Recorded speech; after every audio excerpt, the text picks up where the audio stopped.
அனைவருக்கும் வணக்கம். இந்த பதிவில் நாம இந்திய கடற்படை தொடர்பாக பார்க்கலாம். இந்திய கடற்படை தினம் டிசம்பர் 4ஆம் தேதியில் கடைபிடிக்கப்பட்டு வருகிறது. இந்திய கடற்படையின் தற்போதைய தலைமை தளபதியாக இருப்பவர் யார் அப்படின்னு பார்த்தீங்கன்னா தினேஷ் கே திரிபாதி அவர்கள். இது தவிர இந்தியாவில் உள்ள முக்கியமான போர்க்கப்பல்கள், ஓகேவா, அதுல இந்தியாவின் விமானம் தாங்கி போர்க்கப்பலாக முதல் முறையாக பணியில் சேர்க்கப்பட்டது INS விக்ரமாதித்யா 2014 முதல் சேவையில் உள்ளது. அதே மாதிரி கொச்சி கப்பல் கட்டும் தளத்தில் இந்தியாவிலே தயாரிக்கப்பட்ட முதல் விமானம் தாங்கி போர்க்கப்பல் உருவாக்கப்பட்டது. அதனுடைய பெயர் INS விக்ரம். இது தவிர நீர்மூழ்கி கப்பல்கள், அணுசக்தியில் இயங்கும் நீர்மூழ்கி கப்பல்கள் ஒரு 3 இருக்குது. அதுல ஒண்ணு ரொம்ப முக்கியமானது, முதல் கப்பல் INS அரிகன், ஓகேவா. இது 2016ஆம் ஆண்டு இந்திய கடற்படையில் சேர்க்கப்பட்டது.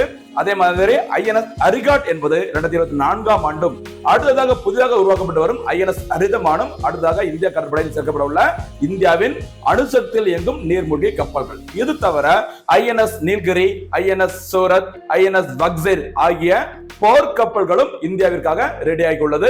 ஜனவரி 2025இல் இந்திய கடற்படையில் சேர்க்கப்பட்டுள்ளது, ஓகேவா. இதே மாதிரி இந்தியாவில் கடற்படை தளம், மிகப்பெரிய ஒரு கடற்படை தளமானது ஆந்திராவின் விசாகப்பட்டினத்தில் அருகே, சரியா, INS பக்சர் என்ற பெயரில் உருவாக்கப்பட்டுள்ளது.